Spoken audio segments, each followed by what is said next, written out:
નમસ્તે વિદ્યાર્થી મિત્રો, આજે આપણે ધોરણ 10 હિન્દી એનો અભ્યાસ કરીશું. મુખ્યત્વે સંસ્કૃત અને હિન્દી બે ગૌણ વિષય હોય એમાંથી તમે કોઈ પણ એક વિષય છે એ તમે રાખી શકો. હવે આજે આપણે ધોરણ 10ની અંદર હિન્દીની અંદર આપણે જે પહેલું કાવ્ય કે પ્રભુજી તુમ સંદન હમ પાની જેનો અભ્યાસ કરવાનો છે. આપણી લખવાની ભાષા હિન્દી થશે અને બોલવાની ભાષા પણ હિન્દી થાય, પરંતુ આપણે ગુજરાતી માધ્યમ અને આપણે વધારે સમજ આપણી માતૃભાષામાં પડે તો બંને ભાષામાં હું તમને સમજાવવાની કોશિશ કરી. પ્રભુજી તુમ સંદન હમ પાની का कवि परिचय. तो कवि का नाम है संत रैदास, जिसको कबीर के समकालीन भी माना जाते हैं.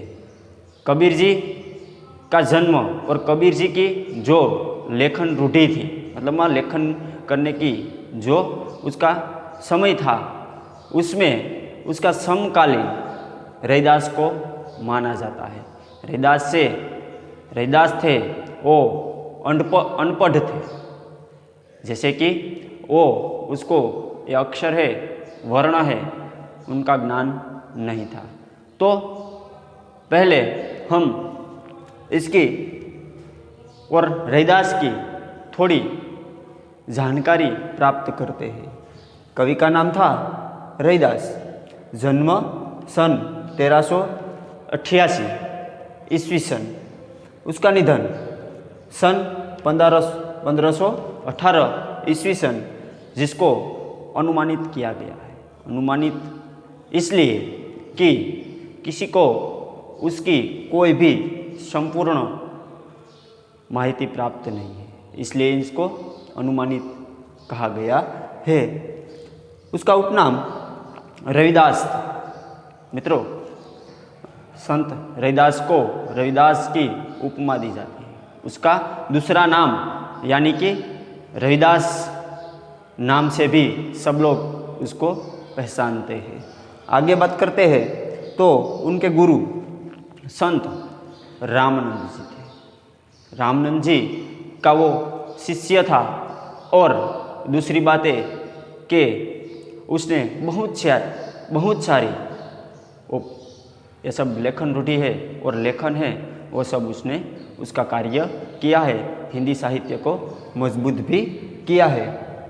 तो ये जो काव्य है प्रभुजी तुम संदन हम पान, तो मित्र आपको प्रभुजी यानी कि આપણે જો ગુજરાતીમાં કેવું હોય તો ભગવાન, બરાબર, અને સંદન, કારણ કે અહીંયા જો બંનેની સરખામણી કરવામાં આવી છે તો એ બંનેની સરખામણીમાં મિત્રો આ જે ભગવાન છે, જો એ જે પણ રૂપમાં આપણે મળે તો આપણે શું કરવાનું છે, તો કે ભક્ત તરીકે આપણે એના જેવા બનવાની, એની સાથે રહેવાની કોશિશ કરવાની છે. તો આપણા જે રૈદાસ છે એ શું કરે છે, તો કે પ્રભુજી સાથે એ ગમે તે રીતે, ગમે એવા સંજોગોમાં, ગમે ત્યારે એ ભગવાનની સાથે છે એવું એ ભગવાનના પોતાના કાવ્યની અંદર એ શું કરે છે, તો કે એની સરખામણી કરે છે કે જો તમે સંદન હોય તો હું શું છું, તો કે હું પાણી છું. આવી વાત આ કાવ્યની અંદર કરવામાં આવી છે. પણ એ પહેલાં આપણે આપણો જે કવિ પરિચય છે એ થોડોક મેળવી લઈએ. મિત્રો,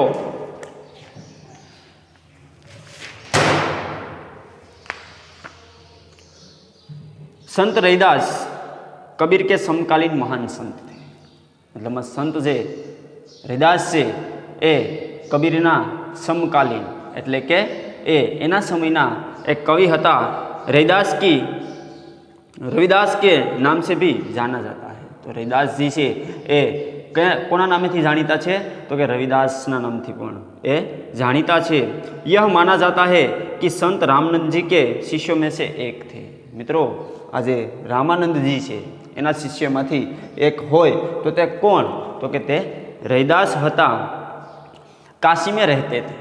संत रैदास से एमनो जे वसवाट से ए क्यां थयेलो हतो, एमणे कार्य क्यां कर्युं छे, तो एक काशीनी अंदर करेलुं जोवा मळे छे. पढ़े लिखे नहीं थे मगर उनकी साधना उच्च प्रकार थी. मतलब मां ए भणेला नता, एनी पासे कोई अक्षर ज्ञान नहोतुं. जेम आपणे कबीरजी छे ए पण शुं, तो के ए पण ओछुं भणेला, બરાબર, તેમ છતાં પણ એમણે હિન્દી સાહિત્યમાં અઢળક સાહિત્ય આપણે હિન્દી સાહિત્યને મજબૂત કરવા માટે આપેલું છે, હિન્દી સાહિત્યની જાળવણી કરવા માટે આપેલું છે. તો આ રૈદાસ છે એમણે પણ શું કર્યું હતું કે ભણેલા નહોતા કે એને લખતા પણ નહોતું આવડતું, તેમ છતાં પણ એની અંદર કુદરતી એવી શક્તિ હતી જેને કારણે એમણે શું કરેલું છે તો કે આ બધું સાહિત્ય છે એમણે લખેલું જોવા મળે. ઉનકે પદો મેં અનન્ય ભક્તિભાવ કી અભિવ્યક્તિ, મતલબ એના જેટલા પણ તમે પદો જો તો એમાં મુખ્યત્વે કઈ વસ્તુ હતી તો કે અનન્ય ભક્તિભાવ હતો. મતલબમાં ભગવાન પ્રત્યેનો જે ભક્તિનો જે ભાવ છે, સમર્પણ ભાવ છે, ભગવાન પ્રત્યેનો જે પ્રેમ છે તો એ એના પદોની અંદર જોવા મળે છે. સંત કવિ રૈદાસને ભક્ત और ભગવાન કે અતૂટ સંબંધ की पुष्टि अपने पदों में की. મિત્રો હવે અહીંયા એના શબ્દોની અંદર એના જે પદો છે એમાં પોતાના શબ્દો અને ભગવાનનું એના જીવનમાં કેટલું મહત્ત્વ છે એ વસ્તુ એના પદની અંદર એ દર્શાવે છે.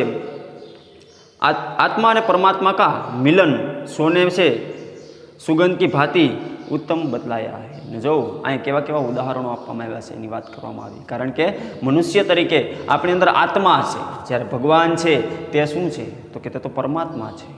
બરાબર, તો આત્મા અને પરમાત્માને જોડી રાખવા માટેનું જે ઉત્તમ સાધન હોય તો તે કયું છે તો કે ભક્તિ છે, પ્રાર્થના છે. તો અહીંયા આપણા રૈદાસ છે એ શું કરે છે તો કે આત્મા અને પરમાત્માનો જે સંબંધ છે એને એના પદની અંદર દર્શાવવાની કોશિશ કરે છે. ઉનકે પદ બહુ લોકપ્રિય હૈ, કારણ કે એના પદ જેટલા પણ લખેલા છે એ ખૂબ જ લોકપ્રિય એટલે કે લોકોને ગમે છે. ઉનકે કુછ પદ ગુરુ ગ્રંથ સાહેબ મેં સંગ્રહિત હૈ. જો એના આ પદ છે બધા જ લખેલા પદ એમાં ઘણા બધા મોટા ભાગના જે પદો છે એ ગુરુ ગ્રંથ સાહેબનો નામનો જે ગ્રંથ છે એમાં એ બધાને સંગ્રહિત કરવામાં આવ્યા છે, એટલે કે એમાં એને સાચવવામાં આવ્યા છે. બોલચાલ કો સરળ સહજ ભાષા મેં 200 से अधिक पद है. ને જો બધી ભાષા કેવી તો કે સરળ, સહજ, બધાને સમજાઈ જાય તેવી, બરાબર, અને સામાન્ય અને સાદી ભાષાનો ઉપયોગ એમણે એના પદ લખવામાં કર્યો છે. હવે આપણે મુખ્ય વસ્તુ એ કે આજે રૈદાસજી છે એમના કાવ્યમાં કોની વાત કરી છે તો આપણે એની વાત કરીએ તો કે यहाँ संकलित पद में रैदास कहते हैं कि प्रभु जी मैं हर हाल में आपके निकट रहता. રૈદાસ ભગવાનને કહે છે, ભક્તિ દ્વારા પ્રાર્થના દ્વારા કહે છે કે હું ગમે એવા સમયે ગમે એવા મતલબમાં સંજોગમાં ગમે એવું હશે તો પણ શું કરીશ તો કે ભગવાન હું તમારી નજીક રહીશ અને તમારી નજીક રહેવાની કોશિશ કરીશ. મુझे आपकी भक्ति में प्रभुमय बनना है. ને મારે બીજું કાંઈ નથી કરવું, ખાલી ને ખાલી શું કરવું છે તો કે મારે તમારી ભક્તિ જ કરવી છે, તમારી અંદર ડૂબી જવું છે. ને આવી રીતે અહીંયા આ રૈદાસ છે એના પદમાં એનું વર્ણન કરે છે. મેં આપકા દાસ આપકી પ્રતીતિ ચાહતા હું. ને જો અહીંયા શું કહે છે તો કે હું તમારો દાસ છું, હું તમારો મતલબમાં ગુલામ છું, તમારે તમારી નજીક રહેવા માટે મતલબમાં તમે મારો પડસાયો બનો અથવા તો હું તમારો પડસાયો બનું એટલું જ મારે જોઈએ છે, બીજું કાંઈ જોતું નથી. યહાં આત્મા ઓર પરમાત્મા કી અદ્વૈતતા વર્ણિત है. જો અહીંયા આત્મા અને પરમાત્માની જે સંબંધ છે, આત્મા અને પરમાત્મા વચ્ચેનો જે સંબંધ છે એની અહીંયા અદ્ભુત વર્ણન આ કાવ્યની અંદર કરવામાં આવ્યું છે. તો મૂળ વસ્તુ કઈ છે તો કે આપણા જે પવિત્ર મતલબમાં આપણા હિન્દુ ધર્મની અંદર જેને આપણે પવિત્ર ગણીએ એવી ચીજ વસ્તુ અને અહીંયા જે બહુમૂલ્ય અમૂલ્ય અને કિંમતી જે વસ્તુ છે એને શું કરવામાં આવી છે તો કે એની સાથે એની સરખામણી કરવામાં આવી છે, એને એની સાથે ઉપમા આપવામાં આવી છે. તો મિત્રો હવે આપણે આ જે કાવ્ય છે એનો આપણે રસાસ્વાદ માણીએ ગુજરાતી અને હિન્દી ભાષામાં. તો પહેલી લીટીમાં કે પ્રભુજી તુમ સંદન હમ પાની ઝાકી અંગ અંગ બાસ સમાન. પ્રભુજી તુમ ઘન બન હમ મોરા जैसे सितवत संद सकोरा. प्रभुजी तुम दीपक हम बाती जाकी ज्योति बरे दिन राती. प्रभुजी तुम मोती हम धागा जैसे सोनही मिलत सुहागा. प्रभुजी तुम स्वामी हम दासा ऐसी भक्ति करे रे दासा. મિત્રો કાવ્ય ખૂબ જ ટૂંકું છે પણ એનો કહેવાનો મતલબ ખૂબ ઘણો બધો અને ખૂબ જ મોટો છે એ અહીંયા આપણને જોવા મળે છે. હવે મિત્રો અહીંયા શબ્દાર્થ ઓલરેડી મેં લખેલા છે અને કવિતાનો જે સાર છે એ પણ લખેલો છે. તો સૌથી પહેલી લીટીમાં શું કહે છે કે પ્રભુજી તુમ સંદન હમ પાણી, બરાબર. અને એની બીજી લીટીમાં શું કહે તો કે ઝાકી અંગ અંગ બાસ સમાની. હવે મિત્રો તમને સમજાવી દઉં કે એક બાજુ કોણ છે તો કે સંદન અને એક બાજુ શું છે તો કે पानी से. प्रभु संदन है तो रैदास पानी है. कैसे? क्योंकि यहाँ भक्त और भगवान है. अपने रैदास जी कहते हैं कि भगवान जब तुम संदन बनोगे तब मैं यानी कि रैदास क्या बनेंगे तो कि पानी बनेंगे. क्योंकि आपको सबको पता है कि संदन वो अपने हिंदू धर्म में काफ़ी अमूल्य चीज़ है. और इसमें क्या होता है तो संदन को हम घिस कर, संदन को हम पानी में मिलाकर घिस कर हम उसका पानी जैसा हाल कर देते हैं. लेकिन संदन क्या करता है तो कि संदन उसका जो रूप है, उसका जो रंग है और उसका जो सुगंध है वो कभी नहीं छोड़ता है. इस बात को यहाँ रैदास ने समझाने की कोशिश की है कि प्रभु जी तुम संदन है तो हम पानी हैं, क्योंकि संदन में हम पानी की तरह मिल जाएंगे और क्या करेंगे तो कि हमारा जो जीवन है वो हम प्रफुल्लित कर देंगे. मीन्स के वो उनका जीवन है प्रभु जी को समर्पित कर देते हैं. तो यहाँ भगवान और भक्त का ये भाव संदन और पानी की तरह है कि प्रभु संदन बनते हैं तो रैदास क्या बनेंगे तो कि वो पानी बनेंगे और उसके साथ वो अपना जीवन समर्पित कर देंगे और उसकी जीवन की जो इच्छाएं है, उसका जो भक्ति भाव है वो कभी वो नष्ट नहीं होने देंगे. ऐसी बात ये पहली पंक्ति में समझाई है.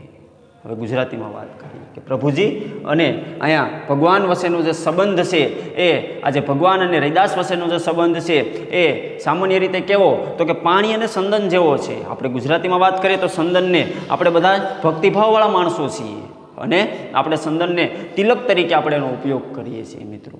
હવે તિલક તરીકે આપણે ઉપયોગ કરતા હોઈએ તો ત્યારે શું કરીએ તો કે એ પવિત્ર છે તો એને પહેલાં તો આપણે સંદનને, કારણ કે આમ જોઈએ તો સંદનનું વૃક્ષ હોય મિત્રો તો ત્યાં સાપ વીંટળાયેલા હોય છે. હવે સાપ વીંટળાયેલા હોય હંમેશાને માટે, પણ સંદન સાપના ઝેરને કારણે અહીં સંદન છે એની શીતળતા નથી મૂકતું. તેમ છતાં પણ એની શીતળતા છે એ હંમેશાને માટે કાયમ રહે છે. તો મિત્રો અહીંયા આપણે એટલી જ વસ્તુ સમજવાની છે કે આત્મા અને પરમાત્મા, કારણ કે જો પરમાત્મા સાથે તમે જોડાયેલા રહેશો ને એનું એક જ માધ્યમ કયું તો કે ભક્તિ, પ્રાર્થના, વિશ્વાસ જો રાખો તો. બાકી ઘણા બધા લોકો એવું કહે કે ભગવાન નથી, ભગવાન છે, બરાબર, પરંતુ આપણે તો કે આત્મા પરમાત્મા વચ્ચેનો સંબંધ કોને કહેવાય એ રૈદાસજી જે મહાન સંત આપણને સમજાવી રહ્યા છે. કારણ કે સંદનની અંદર તમે પાણી નાખો, એને ઘસો, ગમે એટલું ઘસો, તેમ છતાં પણ શું થાય તો કે સંદન એનો રંગ, એનો રૂપ અને શું તો કે એનું જે સુગંધ છે એ ક્યારેય મૂકતું નથી. અને આવી રીતે રૈદાસ છે ભગવાનના જીવન સાથે તાણાવાણાની જેમ વળાયેલા જોવા મળે છે અને આવી રીતે એ પોતાનો ભક્તિભાવ દર્શાવે છે. એટલા માટે અહીં પહેલી પંક્તિમાં કીધું છે કે પ્રભુજી સંદન હે તો રૈદાસ ક્યાં હે તો કે પાણી હે, બરાબર. હવે ઝાકી અંગ અંગ બાસ સમાની, અને એવું કહેવા માગે છે કે ઝાકી એટલે કે ઝિસકી જ્યારે પણ સંદનને પાણી સાથે ઘસવામાં આવે તો શું થાય તો કે એની સાથે મિક્સ થઈ જાય, સંપૂર્ણતાએ મિક્સ થઈ જાય રંગ, રૂપ અને સુગંધથી. હવે મિત્રો હવે તો કે ઝિસકી અંગ અંગ બાસ સમાની, તો અહીં શબ્દાર્થ લખેલા છે ઝાકી એટલે કે ઝિસકી, બરાબર. તો ઝિસકી એટલે આપણે ગુજરાતીમાં પણ શબ્દ લખવાના જ છે કે જેમની, અને અંગ અંગ એટલે કે શરીર કા હિસ્સા, મતલબમાં અહીંયા અંગની વાત કરવામાં આવી, સંપૂર્ણ અંગ, આપણા માથાના વાળથી માંડી અને પગના નખ સુધીના અંગની વાત કરવામાં આવી છે. એટલે કે અહીંયા અંગ અંગ એટલે કે શરીર કા હિસ્સા, અંગ, બાસ એટલે કે સુગંધ, બરાબર, અને સુગંધ અને દુર્ગંધ, બરાબર. સુગંધનો વિરોધાર્થી શબ્દ આપણે ગુજરાતીમાં દુર્ગંધ થાય તો અહીંયા એવી વાત કરે છે કે સમાની એટલે કે વ્યાપ્ત હોના, એટલે કે આપણે જેને કહેવાય પ્રસરવું, આપણી અંદર પ્રસરવું ગુજરાતીમાં કહી શકાય, બરાબર. તો બીજી લીટીમાં એવું કહે છે કે આપણે સંદન અને પાણીની જેમ છે, તમે સંદન છો તો હું પાણી છું, અને એમાં ઘસાઈ ઘસાઈ અને છેલ્લે શેક સુધી શરીરના દરેક ભાગમાં, દરેક હિસ્સામાં આપણે શું કરવાનું છે તો કે એની સુગંધ છે એ હંમેશાને માટે પ્રસરતી રહેશે, એના જીવનમાં હંમેશાને માટે એની સુગંધ છે એ પ્રસરતી રહેશે. એટલે કે અહીંયા કવિ પ્રભુ સિવાય આપણા રૈદાસ છે એ રહેવા માગતા નથી. મિત્રો આગળ વાત કરીએ કે પ્રભુજી તુમ ઘન બન હમ મોરા, પેલા શબ્દાર્થ જોઈ લે. જો અહીંયા ઘન એટલે કે બાદલ, હિન્દીમાં શું થાય? ઘન એટલે કે બાદલ, અને બન એટલે કે જંગલ, વન વગડું ગુજરાતીમાં લખવું હોય તો આપણે શું લખી શકીએ તો કે વન વગડું, જેને આપણે વન તરીકે પણ ઓળખીએ, બરાબર. ને બાદલ એટલે શું થાય તો કે વાદળ, આપણે ગુજરાતીમાં લખવું હોય તો. હવે મોરા શબ્દ જો, કારણ કે દેવનાગરી લિપિ ચિહ્ન, બરાબર, એમાં ખડી બોલી હિન્દીમાં, એટલે શબ્દ ઘણા બધા અલગ અલગ પ્રકારના આવશે.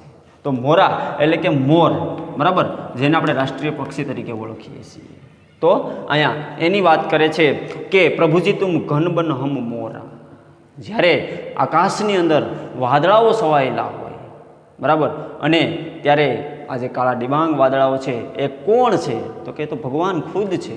તો ત્યારે રૈદાસ શું બનવાનું કહે છે તો કે હું જંગલનો એક મોર છું.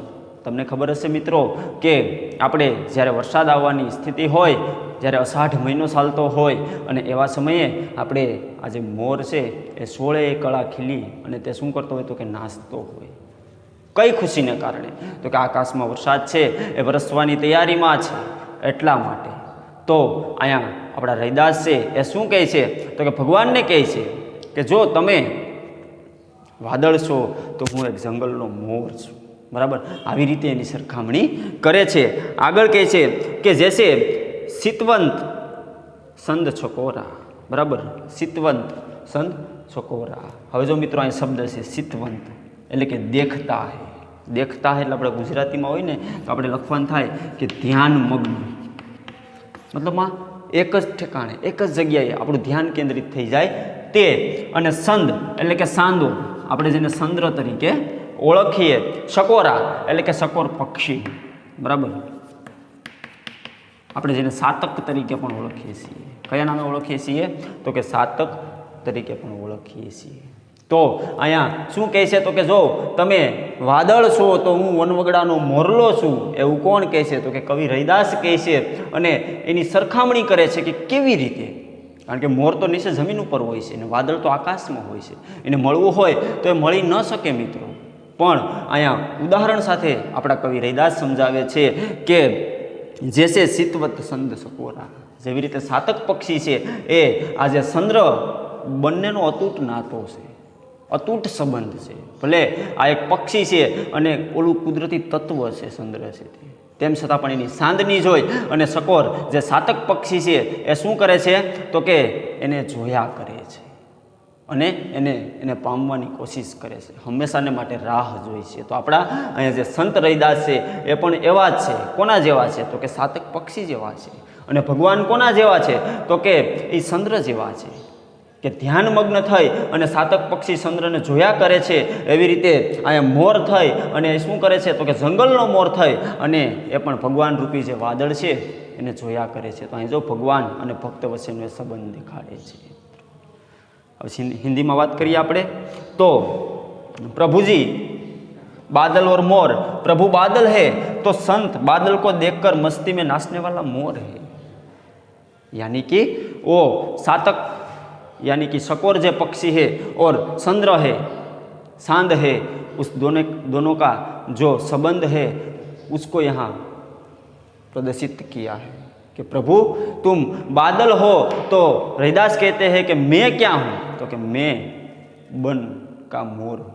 मतलब माँ आया वो जंगल का वो मोर है और इसलिए वो मस्ती में नाचने वाला मोर है, क्योंकि उनको पता है कि अभी बारिश होगी, घन गरजना होगी और बादल गरजने लगेगा और मैं नाचने लगूँगा.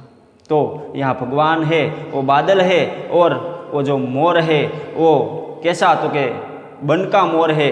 वो क्या करेगा तो कि उसको देखकर वो नाचने लगेगा और उसकी सरखामणी किसके साथ की है, तो कि उसने उसकी सरखामणी वो संध और सकोरा के साथ की है। और इस तरह वो भक्त और भगवान का दोनों को क्या करते हैं, तो कि उसका संबंध से यहाँ प्रदर्शित करते हैं। मित्र आगळ बात करिए कि दीपक और बाती, तो આપણે કાવ્યની પંક્તિ જોઈએ કે પ્રભુજી તુમ દીપક હમ બાતી ઝાકી જ્યોતિ બરે દિન રાતી। હવે જો આગળ એ સરખામણી કરતા કરતા જાય છે, આપણે અહીં જોઈએ તો દીપક અને બાતી, દીપક એટલે કે દીવડો, ગુજરાતીમાં આપણે જેને કહીએ, આપણા ઘરે જે નાનકડું એવું ઘોર અંધારું હોય એમાં નાનકડો એવો દીવડો સળગતો હોય ખૂણામાં, તો પણ એની કેપેસિટી પ્રમાણે એ શું કરે છે, તો કે એ પોતાનું અંજવાળું પાથરે છે મિત્રો। તો અહીંયા એ દીવડાની વાત કરવામાં આવી। અને આ બાતી, બાતી એટલે શું, તો મિત્રો બાતી એટલે તો કે આપણે જેને વાટ તરીકે ઓળખીએ છીએ, કે પોતે બળતી હોય તેલની અંદર, ગરમ તેલની અંદર પોતે બળતી હોય અને પોતે શું કરતી હોય, તો કે પ્રકાશ છે એ પાથરતી હોય। હવે અહીંયા શબ્દ છે બાતી એટલે કે બત્તી, બરાબર, જેને આપણે વાટ તરીકે ઓળખીએ છીએ। હવે જ્યોતિ એટલે કે જ્યોતિ, જેને આપણે શું કહીએ, તો કે પ્રકાશ તરીકે ઓળખીએ છીએ। અને અહીંયા બરે એટલે કે ઝલતી રહે, ગુજરાતીમાં આપણે કહેવું હોય તો શું કહેશું, તો કે બળતી રહે, પોતે બળતી રહે છે, તેમ છતાં પણ એની સાથે જ હંમેશાને માટે હોય છે। તો આ કાવ્ય પંક્તિમાં મિત્રો એટલું જ સમજાવવા માગે છે કે પ્રભુ દીપક તો સંત રૈદાસ છે તે શું છે, તો કે દીપક મેં જલને વાલી બત્તી, બરાબર, વ્હાઇટ હે, હંમેશાને માટે બળવાનું કામ કરતી હોય અને પ્રકાશ ફેલાવવાનું કામ કરતી હોય, પોતાના જીવનને પ્રજ્વલિત અને બીજાના જીવનને પણ એ પ્રજ્વલિત કરવાનું કામ કરતી હોય। કે પ્રભુજી તુમ દીપક હમ બાતી, એટલે કે પ્રભુજી તમે જો દીવડો છો તો હું તમારી વાટ છું, બાતી છું, બરાબર, વાટ શું, અને ઝાકી જ્યોતિ બરે દિન રાતી, ને તમારી સાથે મારો સંબંધ એવો છે દીવડા અને વાઇટ જેવો કે હંમેશાને માટે શું થાય, તો કે દિવસ અને રાત સદાયને માટે એ શું કરતી રહે, તો કે એ બળતી રહે છે અને હંમેશાને માટે પ્રકાશ છે એ પાથરતી રહે છે। આવું આ પંક્તિમાં કહેવામાં આવ્યું છે। પ્રભુજી તુમ મોતી હમ ધાગા જૈસે સોનહી મિલત સુગાગા, કેવું કહે છે, તો આપણે પહેલાં તો શબ્દને સમજી લઈએ કે સોનહી એટલે કે સોને મેં, સોને મેં એટલે કે અહીંયા સોનાની વાત કરવામાં આવી છે કે સોનાની અંદર જે સુહાગા, સુહાગા એટલે કે એક પ્રકારનું ક્ષાર દ્રવ્ય, બરાબર, કે જેનો ઉપયોગ કેમાં થાય, તો કે સોનાને શુદ્ધ કરવા માટે આપણે એનો ઉપયોગ કરતા હોઈએ। અને ગુજરાતીમાં આપણે ખબર જ છે કે આપણી કહેવત છે કે સોનામાં સુહાગો મળી જવો, મતલબમાં સોનામાં સુગંધ પ્રસરી જવી, કારણ કે સોનાની અંદર કોઈ દિવસ સુગંધ ન પ્રસરે મિત્રો, તેમ છતાં પણ અહીંયા આજે આપણા કાવ્યના અર્થમાં સુહાગા શબ્દ છે ક્ષાર દ્રાવણ તરીકે લેવામાં આવ્યું છે, કારણ કે દ્રાવણ તમે નાખો, એક ક્ષાર નાખો એટલે શું થાય, તો કે સોનું ઓગળી જાય, એને અભિમાન રહેતું નથી, ગમે એટલું કિંમતી છે તેમ છતાં પણ।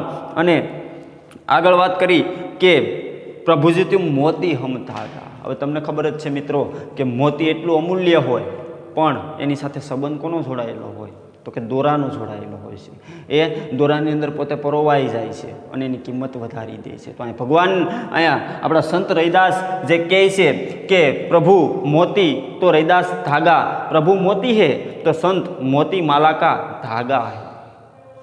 कहने का मतलब यह है कि प्रभु मोती, अमूल्य मोती बनेगी और उसकी कीमत कब बढ़ेगी, तो कि जब संत रैदास है वो माला बनाने के लिए वो धागा बनेगा, धागा यानी कि दोरा, बराबर, वो धागा बनेगा और धागा और मोती दोनों एक हो जाएंगे और संत और जो भक्त है और भगवान है वो दोनों क्या हो जाएंगे, तो कि एक साथ मिल जाएंगे।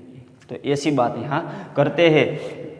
ગુજરાતીમાં વાત કરી હોય તો પ્રભુ મોતી બનશે તો રૈદાસ છેનો દોરો બનશે અને મોતીની માળા જ્યારે મોતી સોય દ્વારા શું કરવામાં આવશે, તો કે દોરો એની અંદર પ્રવેશ કરશે તો બંને એક થઈ જશે। તો રૈદાસનું પણ એવું જ કહેવું છે કે અમે ક્યારેય અલગ થશું નહીં। અને કેવી રીતે, તો કે જૈસે સોનહી મિલત સુહાગા, જેવી રીતે સોનાની અંદર આ સુહાગા એટલે કે આ જે ક્ષાર છે, મતલબ એક દ્રાવણ છે એને એમાં નાખી દેશે અને જેવી રીતે સોનું ઓગળી જાય એવી રીતે શું કરશે, તો કે સોનું એટલે કે ભગવાન અને આ દ્રાવણ એટલે કે ભક્ત બંને ભેગા મળશે અને શું થઈ જશે, તો કે એક દ્રાવણ બની જશે, બંને એક સાથે એ પોતે એને આખી જિંદગી સમર્પિત કરી દેશે મિત્રો. તો અહીંયા સંત અને આ જે રૈદાસ છે, સંત જે રૈદાસ છે તે અને ભગવાન છે એ બંને વચ્ચેનો સંબંધ છે અહીં દેખાડવામાં આવ્યો છે. હવે આગળની લીટી વાત કરીએ કે પ્રભુજી તુમ સ્વામી હમદાસા એસી ભક્તિ કરે રૈદાસા. અહીંયા શું કહે છે તો કે ભગવાન અને આ જે રૈદાસ છે બંનેનો સંબંધ કેવો છે. તો અહીં શબ્દ પહેલાં સમજીએ. હિન્દીમાં સ્વામી એટલે કે માલિક થાય, આપણે ગુજરાતીમાં પણ એને માલિક જ કહીએ છીએ, બરાબર, માલિક જ કહીએ છીએ. પછી તો કે દાસા એટલે કે સેવક, બરાબર. તો અહીંયા આપણે માલિકની જગ્યાએ શું તો કે ગુલામ પણ લખી શકીએ, સેવક ગુલામ પણ લખી શકીએ, અથવા તો એનો ભક્ત પણ લખી શકીએ. અહીં કાવ્યની અંદર કોના અર્થમાં લેવામાં આવ્યું છે તો કે ભક્તના અર્થમાં લેવામાં આવ્યું છે. મિત્રો છેલ્લી લીટીમાં કઈ વાત કરે છે તો કે આ જે કાવ્ય છે એને રૈદાસ અંત સુધી લઈ જાય છે અને અંતે એના જીવનમાં કેટલું મહત્વ છે એ પણ એ કહી દે છે. તો રૈદાસ કહે છે કે સ્વામી और गुलाम, जो प्रभु जी स्वामी है तो वो क्या है तो कि वो तो गुलाम है. प्रभु के सेवक बनकर रहने में संत अपना सौभाग्य मानते हैं.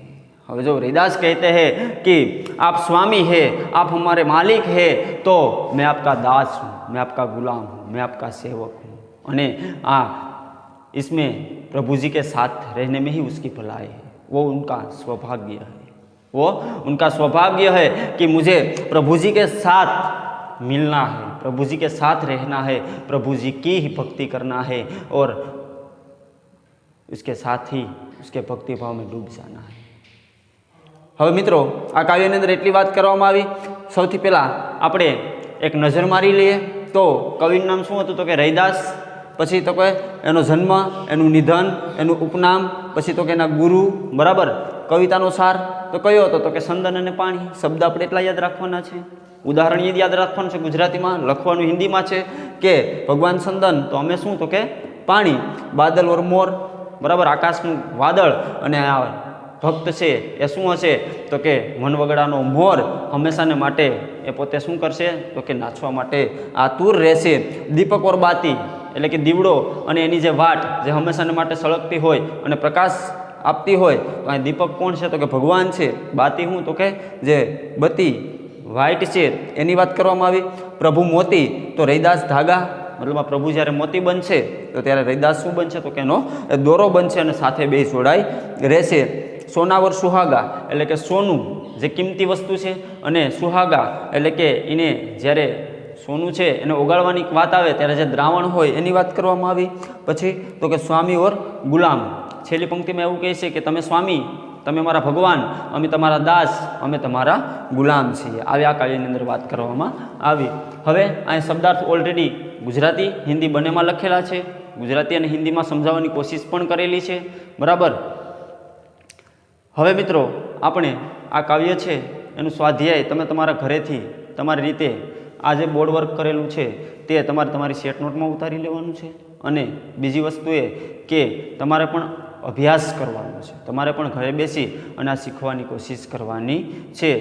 આજેનું આપણું આ કાવ્ય છે એ આજે આપણે પૂરું કરીએ. જય હિન્દ, અસ્તુ, જય ભારત.